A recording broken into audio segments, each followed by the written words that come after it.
البليلة باللبن من الاكلات اللي بتدفي قوي في الشتاء. بستنى الشتاء يجي مخصوص عشانها، ودايما بعملها على طول لان هي كمان غير انها بتدفي جدا، هي كمان مفيدة قوي للاطفال وللكبار كمان.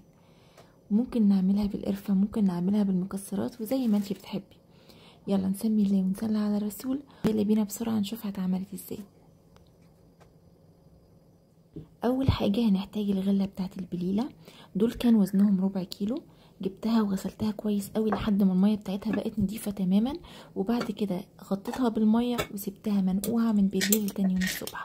وده كان شكلها تاني يوم الصبح بعد ما صفيتها من المية بتاعتها. شايفين حجمها بيتضاعف وبتبقى بالشكل ده. نقلتها في حلة وغطيتها بالمية، بس طبعا بالمية المغلية علشان تسرع معايا عملية الغليان على البوتاجاز. وقلبتها بالشكل ده ورفعتها على النار.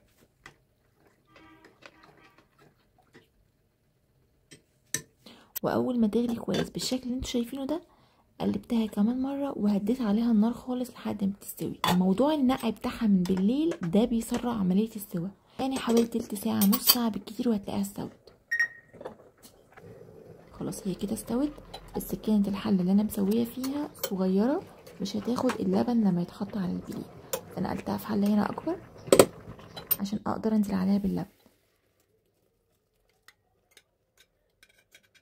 دول زي ما انا قلت لكم ربع كيلو بليله، نزلت عليهم بحوالي 3 كوبايات كبار من اللبن. السكر حسب الرغبه زي ما تحبي، حابه سكرها هادي حابه سكرها عالي، دي حاجه ترجع لك انتي. هقلب السكر مع اللبن كده كويس، ونزلت بكيس فانيليا وبس كده. انا نسيت اقول لكم اللبن اللي انا استخدمته كان لبن كامل الدسم، كان فيه نسبه دسم كويسه، فانا اكتفيت بنسبه القشطه اللي موجوده في اللبن. اللبن لو هتحطيه لبن خالي الدسم او الدسم بتاعه قليل، زوديله معلقه قشطه كبيره من القشطه البلدي اللي موجوده على وش اللبن. هغطي على البليله طبعا اتابعها عشان اللبن ما يفرش.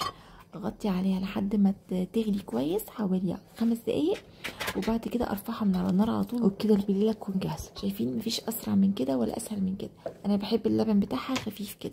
في ناس بتدوب معلقه نشا كبيره في شويه لبن بارتين او شويه ميه، وبعدين بتنزل بيهم على اللبن عشان تقل القوام بتاع البليله.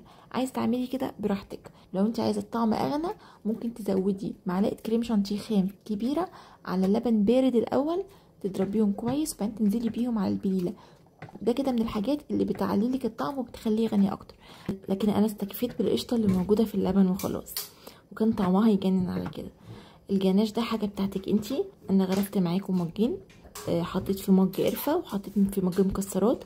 اي مكسرات موجوده عندك، ممكن جوز هند وزبيب ولوز او اي نوع مكسرات تانية او فول سوداني متكسر صغير اللي تحبيه، دي حاجه ترجع لك انتي. وعايزه اقول لكم كمان ان لما بيتبقى البله باللبن بدخلها التلاجة، بيبقى طعمها تاني يوم احلى كمان من اول يوم. وبس كده، اتمنى وصفتنا تكون عجبتكم وتشاركوها مع كل اللي بتحبوهم، واخيرا ما تنسوش اللايك والشير.